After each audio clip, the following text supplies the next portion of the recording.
I got 5 dividend paychecks in the month of April.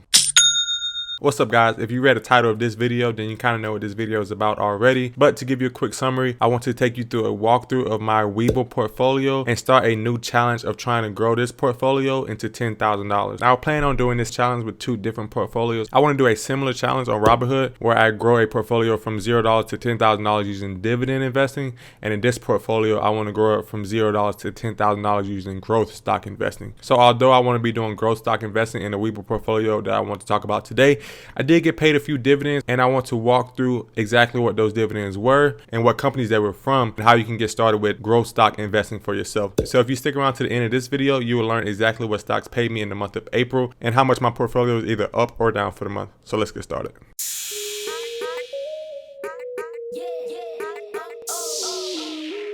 How's it going, guys? My name is Anthony McLemore. This is my channel, The Centennial Investor, and here I like to talk about passive income, side hustles, and making money online in general. In this new series that I plan on starting on this channel, I want to grow a WeBull portfolio and a Robinhood portfolio to $10,000 just to see which one to get there faster. So in today's video, I will be talking about my WeBull portfolio that I'm about to pull up on the screen right now. So with this portfolio, I'm going to go straight to the 3-month chart because you can see exactly when I started the portfolio, which was at about the beginning of March. And that's just to show you that the length of time I've had this portfolio and the growth or non-growth that it has seen so far. So you can see since the beginning of this portfolio, I had a high of about $940 and it is at about $833 right now. But that's not really the purpose of this video. I want to talk about the exact stocks that I invested in and which stocks pay me dividends in the month of April. So let's go right into the dividends and then we can go into which other growth stocks I have. So in order to get to the dividends on WeBull, it's a little bit of a different situation. You can't just click on history. For WeBull, you have to go to performance and then you have to go to dividends right here. So I'm gonna go to since April 1st and see exactly which stocks paid me dividends in the month of April. So you see I got 5 dividend payments in the month of April, with 1, 2, 3 of them being from REITs and 2 of them being from quarterly paying dividends. So let's go right from the top and then work our way down. So our first dividends payment comes from Regions Financial. Regions Financial pays a quarterly dividend, I'm pretty sure. Let's click on it and just make sure. So Regions Financial pays a quarterly dividend. I own 3 shares of Regions Financial right now. This isn't an incredibly large portfolio right now, but the plan is to be able to grow it from 0 to $10,000. I got paid 16 cents per share, and for 3 shares, so that's 47 cents. The next stock that paid me was Coca-Cola. I own 2 shares of Coca-Cola, and that got a total payment of 82 cents. And the next stock that paid me a dividend was O Realty or Realty Income, and they paid me 23 cents for 1 share of O Realty. And then I got paid from Main Street Capital, which is 21 cents from 1 share of Main Street Capital. And then I got paid from paychecks, which is 6 cents for 12 shares of the company. So with this all total up, I end up making $2.45 from this small portfolio in the month of April, and my goal is to continue building this dividend income in Robinhood. This is not really a dividend income, as I said, in WeBull, but my Robinhood investing strategy would be to build dividend income until it reaches about $1,000. For this growth strategy, most of these companies don't really pay a really good dividend, but what I try to do is just enter these companies when they are at a good deal and then try to sell them when they're not as a good deal. My goal really isn't to sell any of these stocks, but I just want to buy them at a good deal in the expectation that they will go up in the future and increase the value of my portfolio overall. So if we could do a quick run through of all of the other stocks I hold in my portfolio, we already went over O, we already went over Regions, and then Main and Coca-Cola. But the next stock I have is Delta Air, and if we click on Delta Air real quick, right now I have it at $47.88 as an average price. Now this is an incredibly unfortunate position, but since I only own 1 share of Delta, I may actually be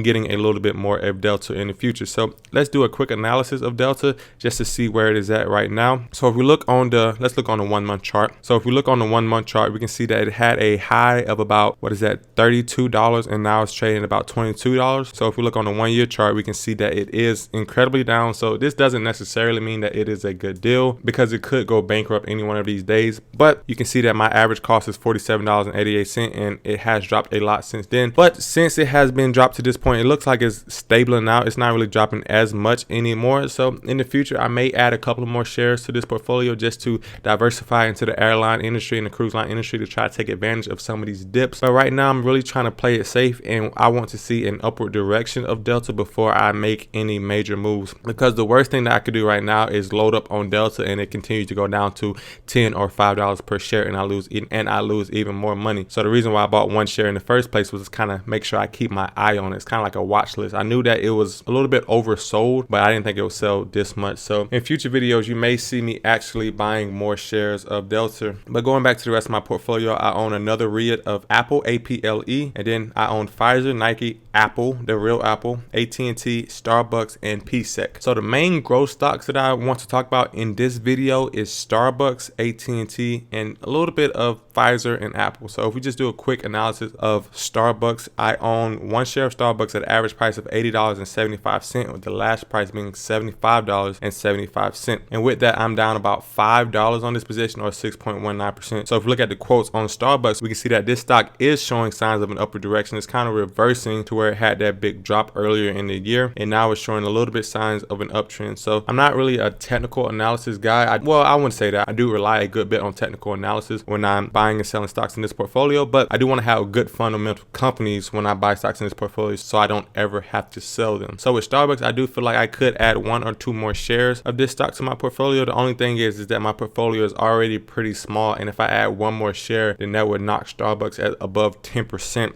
of my entire portfolio. And the only stock that has that much weight in my portfolio right now is, I think, Apple, which for good reasons. Apple is a pretty strong company, but it's not really much of a growth company anymore. So I may wait until I get a little bit of a larger portfolio, until I take a little bit more risk. It's just the thing, like with the economy right now, pretty much any stock that you invest in, you're taking a risk because you don't know which direction it's going to go. Unless you plan on holding your stocks forever, which I plan on doing. I don't plan on short-term swing trading any of these stocks. So unless you plan on holding your stocks forever, then you can get in at some pretty good deals if they are pretty solid companies. So I know I'm jumping around a lot in this video, but I don't really want to cover every single stock in this video that I own, because I just did a previous video about how I saved $20,000 in college about 3 or 4 days ago. So if you're interested on me going in depth into every single one of these stocks, then I'll leave a link in the description so you can go over and watch that video. Also, if you made it this far in the video, if you wouldn't mind, please leave your boy a thumbs up, hit that like button until it turns blue, because it really helps small YouTube channels like mine, and it helps me grow into YouTube algorithm to allow me to compete with some of the other larger YouTubers, because otherwise my content really wouldn't get pushed out and it wouldn't really reach new people as I wanted to. So I think I'm providing a pretty helpful look into my life, into my portfolio as a young millennial, and I just want that to be able to reach as many eyes as possible in order to help people make informed investment decisions. So if we do a quick breakdown on the price of Apple, I bought Apple at $296.36 and now it's at $281.83. So I am down about $14.53 per share, and I only own 1 share, so that's about 4.19%. And I know this video is kind of all over the place. I didn't really know exactly where I was headed when I started recording this video. I just wanted to make sure I gave an update on episode 1 of this portfolio. It will have a lot more flow once I actually started adding money to this portfolio, because you can see exactly what stocks I plan to buy. But I didn't really know exactly what to say because I already did a video on what I own in this portfolio. So I just wanted to do a quick overview on the dividends I got paid. So what I can do really fast is give you a little bit of a pre-introduction to the Robinhood challenge. And that's the challenge I'm a little bit more excited about, because I feel like that challenge is a little bit more consistent in a sense. So I'm going to hop over to Robinhood and give you a quick preview of the stocks that I already own in this portfolio and the stocks that I may be planning to buy in the portfolio. So with Robinhood, I already said that this is going to be a dividend growth portfolio. So I do plan on focusing on stocks that pay a high dividend, either monthly or quarterly. I don't really have a preference on whether they're monthly or quarterly. I kind of like monthly better, but it honestly doesn't matter, because at the end of the day, after 3 months, they're going to be about the same anyway. So the stocks that I own now, I own another share of O over here, and I own another share of AT&T, Coca, and Delta Air. And the only new stock I have in this portfolio is Exxon Mobil. And I think pretty much on all of these stocks, I am at a gain. Nope.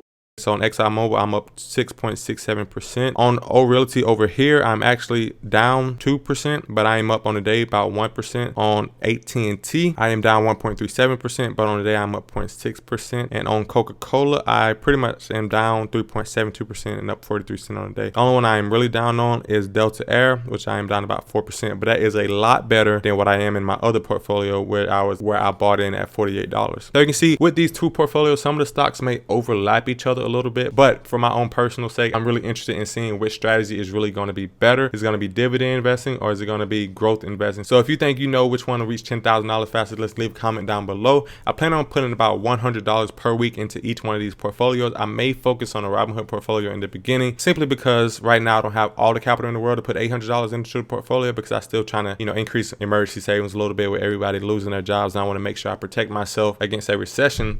But I'm only going to go by the start date and by the time I start inputting money. So if I don't start inputting money into the WeBull portfolio until a month from now, I will readjust the timeline. So if the Robinhood portfolio reaches a $10,000 a month before, I will know that that is about the same time. So if you think you know which portfolio is going to reach $10,000 first, leave a comment down below and I'll be sure to read it and reply. I know this was a little bit of an all over the place video, but I really wanted to give a quick overview of both my portfolios before I get started into this challenge. So just treat this like the pilot episode. Hopefully the episodes after this will get even better, but I really just want to let you guys know what I plan on doing in the future. I will be uploading an update on the portfolios about once a week, and I will be doing other kinds of content the other 2 days of the week. So I plan on uploading on Monday, Wednesday, and Friday at about 5:30 Eastern time. So if you have your notifications set on, if you want to subscribe, just tune in at that time and I should be uploading a new video every single week. So I know that this was a little bit of a fast-paced video, but I hope you enjoyed it and I hope you understood pretty much everything I was saying. And if you enjoyed this video, please leave me a like, hit that subscribe button, hit that notification bell, and I'll see you in my next video.